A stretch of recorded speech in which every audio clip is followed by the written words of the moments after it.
We are talking about Sayyidina Muawiyah radiallahu an.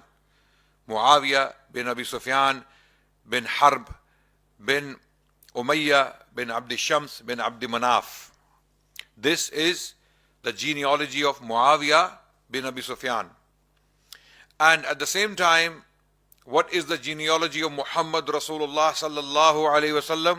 Muhammad bin Abdullah bin Abdul Muttalib bin Hashim bin Abd Manaf. This is the genealogy of Rasulullah sallallahu alayhi wasallam. So in other words, Muawiyah radiallahu an and Muhammad Rasulullah sallallahu alayhi wasallam have the same ancestor.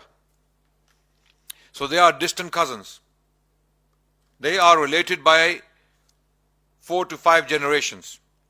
Okay, 5 generations from Muawiyah, the ancestor is Abd Manaf. 4 generations from the Prophet Muhammad sallallahu alaihi wasallam, the ancestor is Abd Manaf.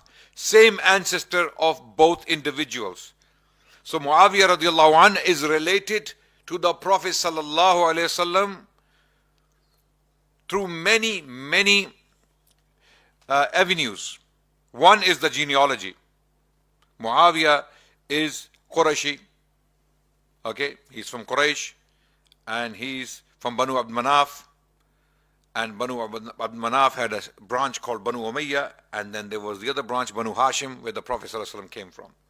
Also, Muawiyah radiallahu an was the very brother of one of the wives of Rasulullah ﷺ called Habiba, who was the daughter of Abu Sufyan.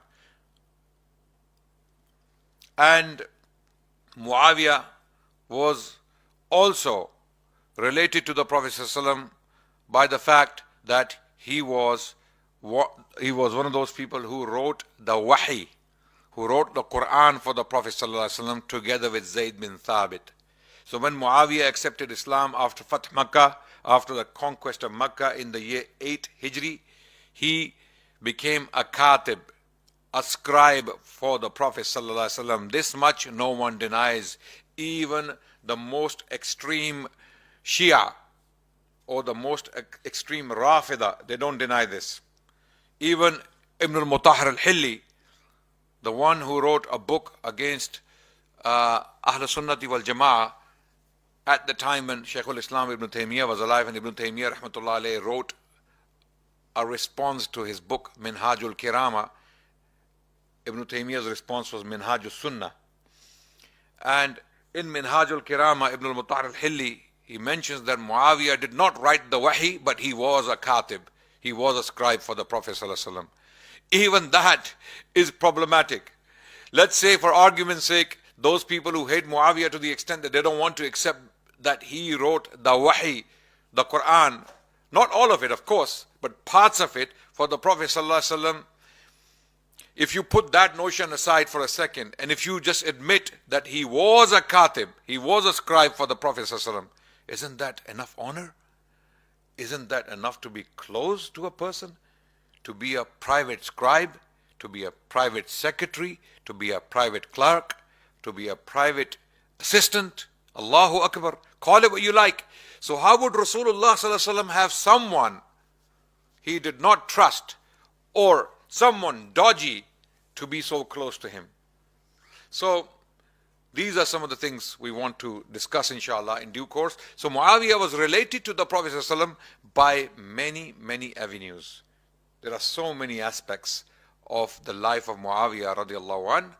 Most importantly, of course, he was from the same bloodline. Same bloodline. Okay? Although the Shia, for some reason, have found a way to deny almost every fact on the life of Muawiyah radiallahu anh. They have nothing but negative, nothing but hate, and they cannot see anything good about Muawiyah radiallahu anh. And we will see how they are completely misguided in this, and how they are completely unjust on this issue. We will see inshallah.